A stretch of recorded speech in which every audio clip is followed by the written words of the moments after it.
दोस्तों वेलकम है आपका मेरे क्विक ब्लॉग नंबर 2 में। और क्विक ब्लॉग स्टार्ट हो रहा है आज ऑलिव के नहाने से। तो मैंने ऑलिव को जल्दी जल्दी नहलाया और ऑलिव नहाने के बाद बनता है सीधे जादू इन द सेंस कि उसे चाहिए होती है धूप, और धूप में जाते हुए आ जाती है फुल मस्ती और इधर उधर भागने लगता है। ऑलिव तो अपनी पूरी मस्ती में है। तब तक मुझे याद आया कि मुझे वॉशिंग मशीन में कपड़े धोए तो उन्हें धूप में सुखाना है। तो मैं उन्हें धूप में सुखाने के लिए छत पर आ गया एंड मुझे जल्दी सब कपड़े सुखा के जाना है मार्केट। इस बार आपको भी लेके जाऊँगा। तो मैं निकला मार्केट पे, लेकिन तभी मुझे ऑफिस से कॉल आ जाती है और मुझे कुछ काम बताया जाता है। तो मैं उस काम करने को बैठ जाता हूँ। मैंने सोचा था काम बहुत जल्दी मैं निपटा लूँगा और जल्दी निपटा के मैं निकल जाऊँगा मार्केट को, लेकिन ये मेरी गलतफहमी थी क्योंकि काम निपटाने में मुझे लगा काफ़ी टाइम। और फाइनली मैंने काम तो निपटा ही लिया। और फाइनली ऑफिस का काम निपटाने के बाद मैंने अपने कंप्यूटर को किया शट डाउन और मैं निकला सीधे मार्केट के लिए। और आपको पता ही होगा, फर्स्ट ब्लॉग में देखा होगा कि मार्केट जाने के पहले मुझे जाना पड़ता है अपनी कार तक। और इस बार मेरे संग बाजार जाने के लिए यथार्थ भी मेरे साथ है। और यथार्थ के हाथ में आप एक मिस्ट्री बॉक्स देख रहे होंगे और सारी कहानी इस मिस्ट्री बॉक्स की है जो आपको आगे पता चल जाएगी। तो कार लेने के मैं पहुंचा किरण के घर पे। तो यहाँ तो किरण ने एक मस्त सी पहाड़ी चाट बनाई थी। हाँ, ये पहाड़ी चाट जिसमें संतरा वंतरा और फल भी होते हैं। मैंने एक चाट खाई और क्या चाट थी, मेरे मुंह से निकला क्या बात क्या बात क्या बात। पर एक चाट खाने के बाद मेरा हाथ कहाँ रुकने वाला था। तो मैंने एक चाट खाई, एक और चाट खाई और एक और चाट खाई।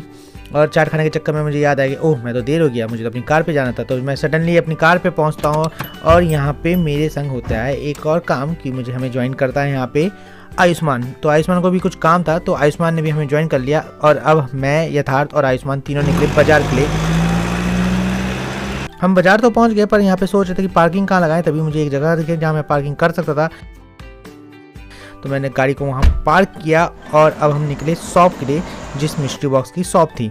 तो हम मिस्ट्री बॉक्स को लेके पहुँचे उस शॉप पे। हाँ जी, ये मिस्ट्री बॉक्स था। यथार्थ के जूते जो उसके लिए लाए थे शूज़, वो उसके ओवर साइज हो रहे थे तो इसके लिए नए शूज़ लेने थे बदल के। तो यथार्थ ने यहाँ एक शूज़ चेक किया और हमने कहा कि और शूज़ चेक करो, जो भी पसंद आता है ले लो। तो यथार्थ ने एक शूज़ और चेक किया पर यहाँ यथार्थ को एक भी शूज़ पसंद नहीं आया। तो हम अब निकले इस दूसरी दुकान पे जहाँ मिला हमें एक ह्यूज कलेक्शन ऑफ शूज़ का, जहाँ बहुत सारे जूते थे।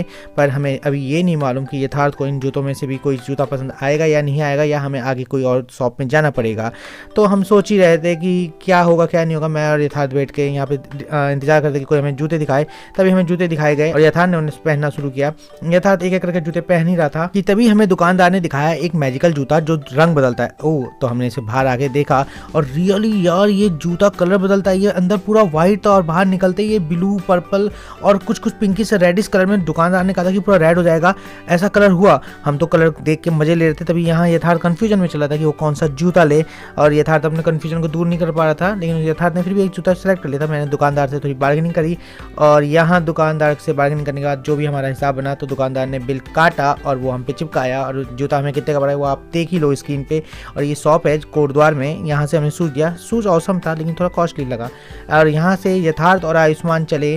अब हमें जाना था क्योंकि एक्चुअली आयुष्मान को भी कुछ लेना था। तो हम आयुष्मान के लिए चले स्पोर्ट्स की शॉप में। एक्चुअली आयुष्मान को लेना था अपने के लिए एक फुटबॉल शूज़, जो कि आयुष्मान को वहाँ नहीं मिला और हम वापस आ गए। यहाँ यथार्थ बहुत खुश था, आयुष्मान थोड़ा नाराज़ था कि उसे जूते नहीं मिल पाए स्पोर्ट्स शूज़। और हम यहाँ से वापस लौटे घर की तरफ। तभी हमें याद आया कि हमें तो काम था रेलवे स्टेशन पे। नहीं, आप ये मत सोचिए कि हमें रेल में जाना है या रेल टिकट बुक करनी है। हमें इन सीढ़ियों से जाना है ऊपर की तरफ। और यार ऊपर पहुँच के ना रेलवे स्टेशन में जो पहाड़ी कल्चर की पेंटिंग्स बनी थी ना, ये ऑसम लग रही थी। और लेकिन हम रेलवे स्टेशन से बाहर निकले। एक्चुअली हमें पोस्ट ऑफिस में काम है, पोस्ट ऑफिस यहीं पर है। तो हमें पोस्ट ऑफिस में काम है तो हम अपना काम निपटाते हैं और आपसे मिलते हैं नेक्स्ट ब्लॉग में।